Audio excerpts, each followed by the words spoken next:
C'est vrai que ces JO, ils alimentent la propagande de nos adversaires aux quatre coins du monde et à commencer bien évidemment par les Russes. Depuis plusieurs mois, et on vous en parle souvent, ils inondent les réseaux sociaux de fake news sur les Jeux pour nous déstabiliser. Et avec votre équipe, vous en avez repéré plusieurs. Ouais.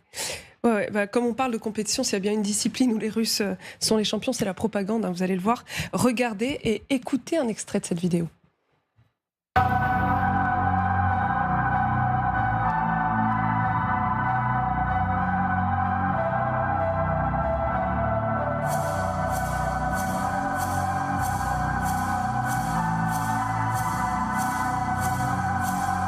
Voilà, donc tout y est. Les codes sont là. Les codes sont là. Le son est angoissant, les images ne sont pas plus rassurantes. Avec des hommes cagoulés, on a des zooms sur des femmes voilées pour les rendre menaçantes et un scénario digne d'une fiction américaine. Vous le disiez tout à l'heure, Christophe, il y a toujours la CIA dans l'histoire. Ouais. Là encore, il y a la CIA dans l'histoire. Elle aurait adressé une lettre à la DGSI, donc à nos services secrets, et au comité d'organisation des JO pour alerter sur une menace d'attentat. Évidemment, c'est faux. On a vérifié, il n'y a jamais eu de lettre de la CIA, même si le risque d'attentat, évidemment, sur ce genre d'événement est toujours pris au sérieux. Je rappelle quand même que le ministère de l'Intérieur a encore fait des annonces. Il y a encore quelques jours, ils ont mis en place différentes mesures avant les JO. Vous le voyez, il y a des enquêtes administratives et judiciaires et des enquêtes sur le terrain. Ils ont signalé déjà plus de 280 profils qui peuvent être inquiétants ou menaçants, en tout cas sur cette compétition. Il y a une cellule qui est dédiée, mais tout ça, ça n'empêche pas les Russes de jouer sur nos peurs. Regardez ce post de Vladimir Soloviev, donc le propagandiste en chef du Kremlin. Ce post sur Telegram date de novembre. Il fait le lien entre les attentats des JO de Munich de 1972 et nos JO à nous, Paris 2024. Petit rappel historique quand même, en 72, le 5 septembre, ce sont 11 athlètes israéliens qui ont été pris en otage par un commando palestinien.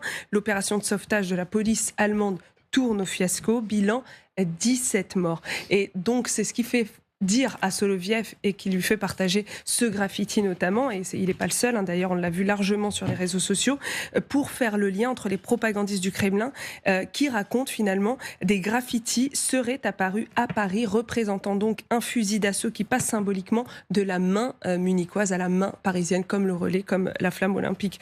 Vous avez bien compris, en fait, l'idée c'est de partir d'un vrai enjeu de sécurité pour l'amplifier, pour raconter des histoires autour de ça. Le message, c'est que la France serait incapable de protéger le public, de protéger les délégations sportives et par extension d'organiser un tel événement, un événement comme les Jeux Olympiques. Écoutez Jean-Baptiste Guégan à ce sujet, il est spécialiste de la géopolitique dans le sport et pour lui, les JO n'ont jamais été qu'une compétition sportive, c'est vraiment un thermomètre des relations internationales. Je vous propose de l'écouter. La guerre froide nous a montré dans le sport que le sport pouvait servir à promouvoir des idéologies, à promouvoir des régimes, mais aussi à attaquer l'autre. On l'a vu avec les boycotts de 1980 à Moscou et de 1984 à Los Angeles. Avec Paris 2024, on est dans le même ordre d'idée, mais c'est quelque chose qu'on n'avait plus vu depuis la fin de la guerre froide. D'abord, on est dans une situation de conflit international, ce qu'on n'avait plus vécu depuis très longtemps, avec la guerre menée par la Russie en Ukraine et puis le conflit israélo-palestinien. On est aussi dans un moment où la désinformation devient la règle de la vie internationale. La guerre informationnelle est extrêmement présente, à un niveau d'intensité qu'on n'avait jamais vu. Avec les intelligences artificielles, avec le numérique. Samira, il y a peut-être quelque chose quand même qui est très inquiétant, c'est le taux de sophistication de cette propagande russe. Chaque fois que vous venez, chaque jeudi, on est toujours estomaqué. Ah oui, alors on a peur, oui, bien sûr, mais... Ouais, sophistiqué mais déjà vu quand même, parce que en tout cas en ce qui concerne les JO, nous qui suivons du coup ces campagnes de près, par exemple si on reprend notre fausse vidéo de la CIA, ce qui met la puce à l'oreille, ce sont les auteurs de ces publications. La vidéo, elle a été diffusée par plusieurs comptes qu'on avait déjà vu, déjà impliqués dans une précédente campagne. Si je vous dis Matryoshka, forcément, ça vous parle. Donc cette opération qui consistait notamment à demander aux fact-checkers de vérifier les fausses informations ou d'amplifier aussi les infox via des trolls humains ou même des robots. Amplification toujours avec une autre stratégie dont on a parlé ici aussi, qui consiste à imiter les logos, regardez, d'une cinquantaine de médias français, mais pas que, pour donner de la crédibilité à leurs fake news. Ici, c'est un faux reportage de Canal+, qui est censé nous faire croire que les délégations israéliennes et palestiniennes seront exclues de la compétition. Cette campagne beaucoup plus large qu'on avait appelée Doppelganger, donc il y a Matryoshka, il y a du Doppelganger dans les JO, ils surfent en fait sur toutes les actions l'actualité, les punaises de lit, on en avait parlé, le conflit Israël-Hamas, le collectif Anti-Bot for Navalny avec lequel on bosse parfois, qui suit ces opérations de très près, nous avait expliqué que les faux contenus, ces faux contenus qui sont estampillés avec les logos officiels des médias sont générés la plupart du temps par des bots, par ce qu'on appelle des bots, donc des machines qui sont pilotées avec IA.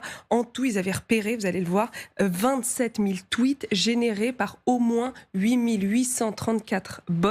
Potentiellement, ça pouvait atteindre 90 000 utilisateurs toutes les 24 heures, et ça, c'est à démultiplier, évidemment. Donc, ça donne le vertige. Et puis, il y a un dernier outil, vous parliez de sophistication, Christophe, qu'on peut citer, dont les Russes ne se passent pas, c'est le deepfake, vous voyez. Donc là, avec cette fausse image de Tom Cruise, ils ont utilisé son visage pour monter une fausse série sur Netflix concernant des rumeurs de corruption au CIO, au comité olympique. Le CIO qui a d'ailleurs fait un communiqué officiel à la fin de l'année dernière sur toutes ces manœuvres de manipulation informationnelle, sujet sur lequel quand même il n'avait jamais communiqué auparavant, le CIO. Et là, vous vous dites, combien ça coûte tout ça ? Oui. Oui. Parce que du coup, il y a quand même beaucoup de technologies, etc. J'ai posé la question beaucoup de gens derrière, oui. à Lucas Aubin. Il est directeur de recherche à l'Institut de Relations internationales et stratégiques. Je vous propose de l'écouter. On estime aujourd'hui qu'en 2024, par exemple, environ 600 millions d'euros ont été investis dans ce que le Kremlin appelle lui-même la guerre de l'information. Par comparaison, le budget militaire russe en 2024 est de 100 milliards d'euros. Donc évidemment, ce qu'on peut comprendre là-dedans, c'est que diffuser des fake news, c'est que s'emparer d'un certain nombre d'informations pour les diffuser sur Internet, ça coûte beaucoup moins cher que de construire des missiles supersoniques, des avions de chasse ou encore des navires militaires, évidemment. Donc en gros, si on se résume, la guerre informationnelle, finalement, c'est un bon rapport qualité-prix. Bah oui, parce que derrière, si la manipulation, elle est réussie, la conséquence, elle peut être énorme. Là, on parle des pertes économiques, par exemple, pour les Jeux Olympiques. Il y a une perte d'influence, surtout sur la scène internationale. Clairement, on le voit, l'image de la France est décrédibilisée avec les punaises de lit, avec le fait. Ils jouent aussi sur les couacs organisationnels en ce moment. Donc tout ça, c'est du pain béni, finalement, pour la propagande des Russes. Est-ce que les Russes sont les seuls à utiliser justement ces Jeux Olympiques pour nuire à notre image ? Non. Là, on a cité que, parce que c'est un peu, on le dit souvent ici, c'est un peu l'arbre qui cache la forêt, c'est ceux qui font le plus de bruit, mais il y en a d'autres.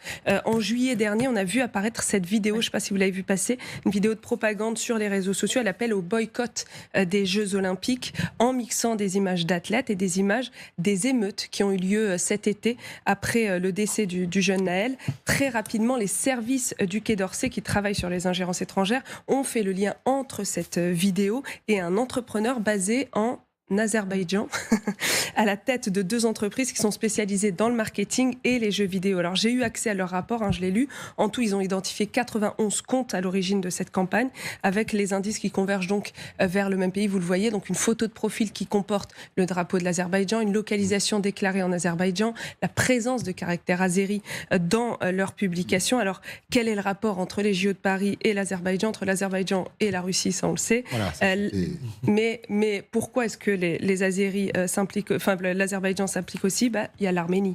Et Paris a pris position plusieurs fois en faveur de l'Arménie. Dans le dossier du Haut-Karabakh, on en avait parlé ici, et l'Arménie est l'ennemi juré de l'Azerbaïdjan. Cette campagne de propagande, elle a été baptisée Olympia. Olympia, ça signifie JO en azéri. Par contre, voilà, le rapport ne mentionne pas précisément le lien. Est-ce qu'il y aurait une coordination entre les Russes et l'Azerbaïdjan? On sait aussi qu'il y aurait peut-être une organisation ultranationaliste turque, les Lougri, qui pourrait être impliquée aussi notamment sur l'histoire des faux tags, mais là on n'a pas officiellement le lien entre eux et ces campagnes de désinformation qui ciblent les JO. Quand vous parliez d'argent et vous parliez d'impact, en fait, le problème de ces campagnes, vous êtes bien placé pour le savoir, c'est que ça s'adresse au peuple. Le peuple, ça vote, des élections, il y en a. Donc c'est un vrai virus. Enfin, c'est peut-être la meilleure façon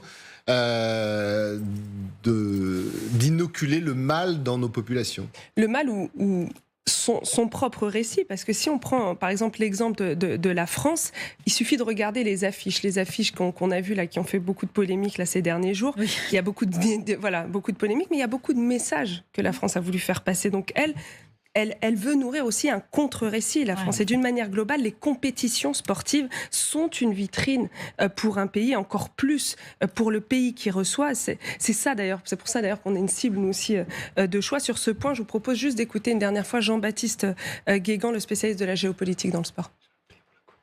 Aujourd'hui, le sport, c'est le seul moment, finalement, où vous rassemblez la moitié de l'humanité. Avec la puissance de frappe médiatique du sport, vous touchez finalement une quantité de personnes qui serait impossible à toucher avec des campagnes de promotion traditionnelles. Et en plus de ça, vous pouvez orienter leur jugement.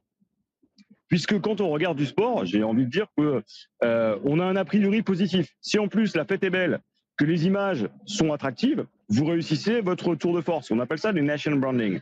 C'est la capacité à valoriser votre marque pays. Et dans cette valorisation de la marque pays, le sport est un atout fondamental. Regardons ce que font l'Arabie Saoudite, le Qatar, les Émirats Arabes Unis, ou encore dernièrement ce qu'a fait la Russie sur la décennie précédente. On est dedans. Général Chevrancy, ce qui est hallucinant, c'est qu'il y a tout un dispositif qui est mis en place pour lutter contre la sécurité. Gérald Darmanin en parle. Maintenant, il va falloir aussi regarder tout ce qui va se faire en matière de désinformation russe, qui ne date pas d'hier, mais qui s'amplifie. Samira ne cesse de nous en parler depuis quelques semaines. Ça va être très difficile parce qu'il y a quand même un terreau favorable en France, en particulier pour écouter un certain nombre de messages. Vous voulez parler du peuple et des électeurs. Si vous avez trouvé le bon message qui va influencer certaines parties de ces personnes, forcément vous aurez un impact. Et je vois mal aujourd'hui comment le gouvernement pourrait totalement s'opposer à cela, sauf en étant parfaitement rigoureux dans ce qu'il entreprend concrètement.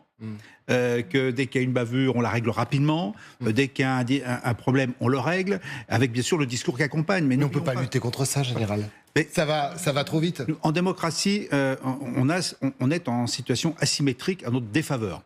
C'est-à-dire qu'on peut facilement nous reprocher plein de choses, mais on prend des mesures pour y pallier. Mais entre-temps, l'adversaire s'engouffre dans la brèche et cherche finalement à faire vaciller nos convictions. Mais ça existe depuis presque... il y a des exemples avec Philippe de Macédoine, quand il a conquis les villes grecques, provoquer la dissension. Mais ouais. Ça, Samira, vous n'avez pas les vidéos. Hein. Alors, là, on n'a pas les vidéos.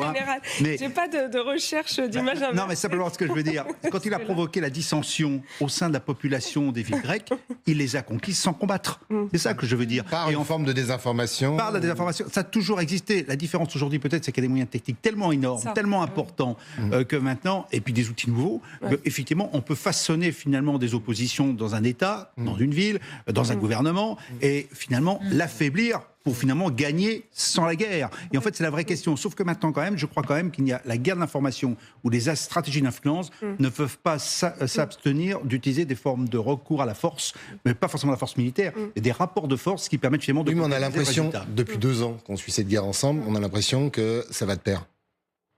Il y a cette guerre sur le terrain, il y a cette guerre dans l'information, de la désinformation.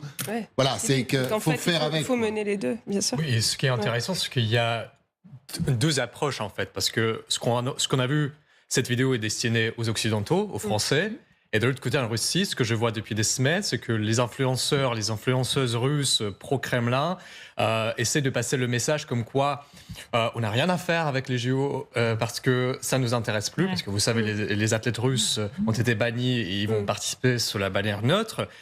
Mais on a nos jeux à nous, on va organiser les Spartakiades, souvenez-vous le temps de l'URSS, etc. On avait diffusé ces images incroyables parce que ça y ressemble.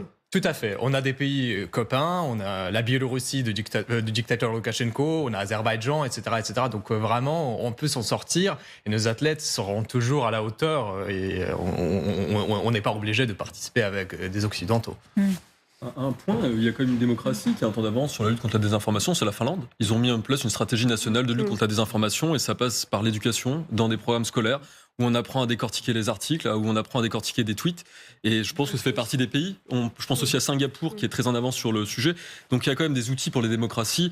Et je sais que David Colomb, qui avait sorti un ouvrage qui s'appelle La guerre de l'information, avait dit qu'à un moment, en fait, ce qu'il faudrait établir, c'est une vraie stratégie nationale de lutte contre la désinformation, ce qui nous manque à nous Français. Et écoutez, tous les jeudis, Samira El Gadir et ses équipes